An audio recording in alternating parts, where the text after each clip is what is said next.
Ladies and gentlemen, gather round as we journey back in time to the sun-soaked paradise of Palm Springs, Indian Wells, and the illustrious Coachella Valley. This here is your old-timey radio host, spinning tales of scandal, allure, and the good life. Palm Springs, oh boy, what a place. This desert oasis became a haven for the stars of Hollywood.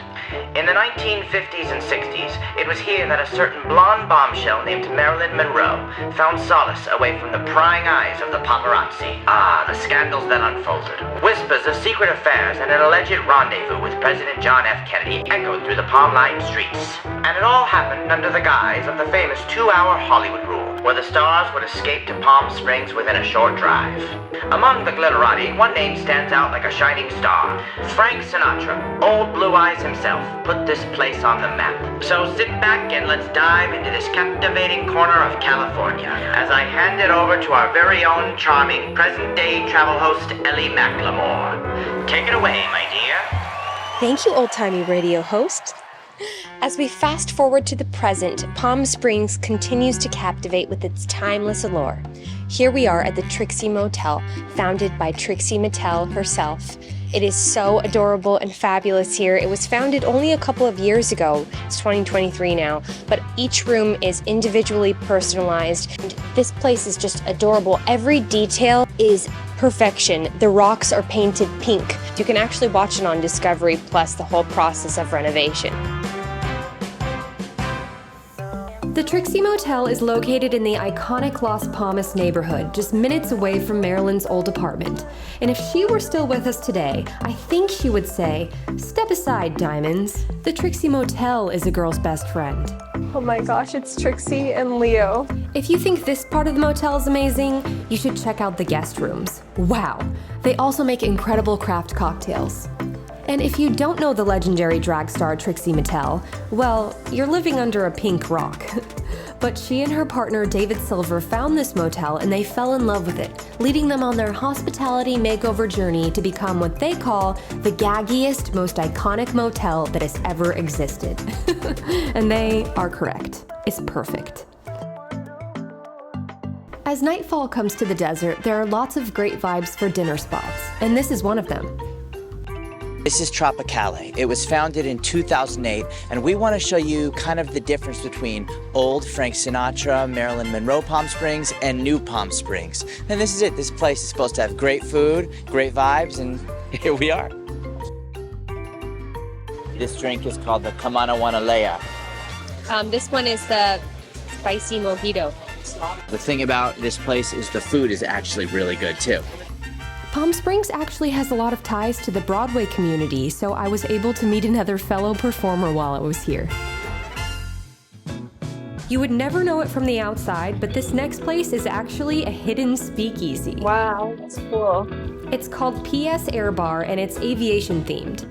So the chairs are all from old 737 Southwest planes, and the windows are from an airplane graveyard. It's a super unique spot, and they even do movie nights. Now, I wouldn't be a true millennial if I didn't address the obvious of what brings my peers to this cultural mecca. Coachella and Stagecoach the music festivals are obviously here, but since I'm more of an old school gal, let's hand it back to our radio host to learn more of the history of the greater Palm Springs. Ah, yes. Let's swing our gaze over to Indian Wells.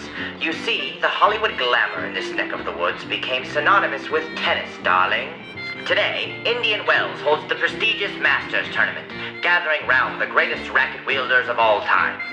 And it's also home to the sublime Miramonte Resort, which offers privacy, seclusion, and those towering palm trees swaying in the warm breeze. But go ahead, take it away from here, kid. Welcome, come on in. Here's our room. So peaceful, so beautiful, gorgeous king-size bed. They even provide bowls and a bed for your fur baby. It's really a place where both humans and furry friends can bask in the desert's beauty. Every time I visit this area, I fall more and more in love with this part of the Coachella Valley. In this resort specifically, it has luxurious amenities, sprawling grounds, there are several pools, a beautiful spa, and the views just cannot be beat. And somehow, it's even more serene at night. My favorite part was all the gorgeous lanterns and light features. And some exciting news, it's currently open but under renovation to become the first branded Tommy Bahama hotel in the world. But our journey doesn't end here. Possibly the best part of Palm Desert is this incredibly unique zoo. We're now venturing into the Living Desert Zoo, which is a zoo and a sanctuary where wildlife thrives amidst the desert landscape. It's hard to believe here in California when you see giraffes that feel so native to this environment. Giraffes are very endangered, and it says that they only need 5 to 30 minutes of sleep a day.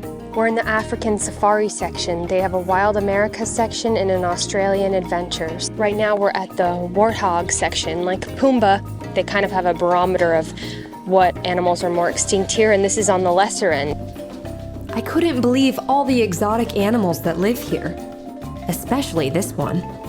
I'm Joe Exotic. Come over here and see all my beautiful leopards and beautiful African cats. I couldn't even believe it, but this massive leopard was in front of my face for a long time and I didn't even see it. But wow, it was beautiful. Where else can you get a beer, feed giraffes, see leopards, and see camel? Joshua Tree beer, IPA, Coachella. The zoo is so beautifully maintained and kept nicely. I was talking to Brian in the wallaby garden there. When the wallabies just come right up to you, it's so cute. They just aren't afraid of people. They said they have animal psychologists here, an animal hospital on site, so that's always really good to hear when you're an animal lover. Condé Nast actually calls this one of the top 10 zoos in the US. And always a bonus if there's a gift shop. Sorry to interrupt, folks, but it's an appropriate time to end our journey at the legendary Melvins, a place where history dances with the present. Within these walls, the silver screen stars left their mark, their spirits lingering in every corner. Marilyn even graced these hallowed halls, leaving a touch of her magic behind. It was a favorite hangout for Hollywood's elite back in the day. Stars like Frank Sinatra, Elizabeth Taylor, and even the iconic Rat Pack would gather here for a night of laughter, fine dining, and maybe a bit of mischief. Melvin opened the restaurant in 1975. Dinah Shore used to come here. Frank Sinatra does have a table in the very back that he used to reserve, and him and his friends would come hang out at. Bob Hope, many famous people would come here to hang out. It has a lot of history. It just brings that old school feel to it. There's a hotel, Ingleside Inn. Melvin opened the restaurant along with Ingleside. It's a very special restaurant. It's one of the most famous in Palm Springs, so if you ever have the chance, you should definitely come check it out. So this is where he would come when he had friends, you're If saying? he had friends, absolutely. If he had a couple friends, he was always staying right here. Wow, I could see it now. Dean Martin, Sammy Davis Jr. Right. No, sitting, yep, enjoying, exactly. laughing. Never changed the table. They've never changed any structure of his building. If you came and approached him uninvited, he would throw his mac and cheese at you. That's what I've heard. What? Because he loved mac and cheese, and he would throw his mac and cheese at you and tell you to leave me alone. Wow. So, my darlings, what a marvelous trip it has been. Next time you find yourself yearning for a taste of paradise, visit Palm Springs. And remember, folks, why did Marilyn Monroe subscribe to Ellie's channel? Well, because she brings the charm and style that would make even Marilyn hit that like button. So don't forget to show your love and click up in the top left for more delightful adventures.